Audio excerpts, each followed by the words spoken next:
بسم اللہ الرحمن الرحیم۔ السلام علیکم۔ سعودی انفو یوٹیوب چینل میں آپ کو خوش آمدید کہتے ہیں۔ وہ سعودی عربیہ جسے اسلام کا ایک قلعہ سمجھا جاتا تھا، جہاں پر اسلامی سزائیں نافذ تھیں، سنگسار کیا جاتا تھا، ہاتھ کاٹے جاتے تھے، گردنیں اڑائی جاتی تھی، پھانسی لگایا جاتا تھا، اسلامی قانون کا نفاذ تھا۔ لیکن آج اسی سعودی عربیہ میں کچھ ایسے واقعات سامنے آ رہی ہیں جن کی وجہ سے صرف سعودی عربیہ نہیں بلکہ عالم اسلام کو بھی شرمندگی کا سامنا کرنا پڑتا ہے۔ باقی تمام اسلامی ممالک اسلامی قانون سے بہت دور ہیں، لیکن ایک سعودی عربیہ تھا۔ اگر اسلامی نظام دیکھنا ہوتا کسی کو تو سعودی عربیہ میں اس کی ایک جھلک نظر آتی تھی۔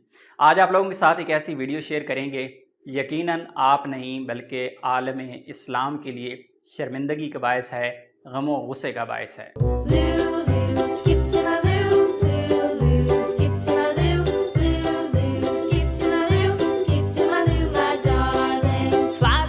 یہ ایک ویڈیو اس وقت سوشل میڈیا پہ وائرل ہے اور اس ویڈیو کا حقیقت کا نہیں پتہ چلا کہ یہ ریکارڈ سعودی عربیہ میں کی گئی ہے یا پھر کسی اور ملک میں، لیکن یہاں پر ایک چیز ضرور سمجھ آ رہی ہے کہ یہاں پر سعودی عربیہ کا کنٹریبیوشن ضرور تھا، کیونکہ اس لا الہ الا اللہ کے کلمے کے نیچے یہاں پر جو فحاشی پھیلائی جا رہی ہے، یہاں پر جو گانے گائے جا رہے ہیں اور یہاں پر جو بے حیائی کا سامان کیا جا رہا ہے، یقیناً عالم اسلام کے لیے ایک کلمہ فکریہ ہے، کیونکہ لا الہ الا اللہ صرف سعودی عربیہ کا کلمہ نہیں ہے، یہ عالم اسلام کا کلمہ ہے اور اس کا ادب و لحاظ کرنا ہر مسلمان پر فرض ہے۔ اللہ رب العزت سے دعا ہے کہ اللہ ہم سب کو ایسے فتنوں سے محفوظ فرمائے۔ اپنی دعا میں یاد رکھیے گا۔ السلام علیکم۔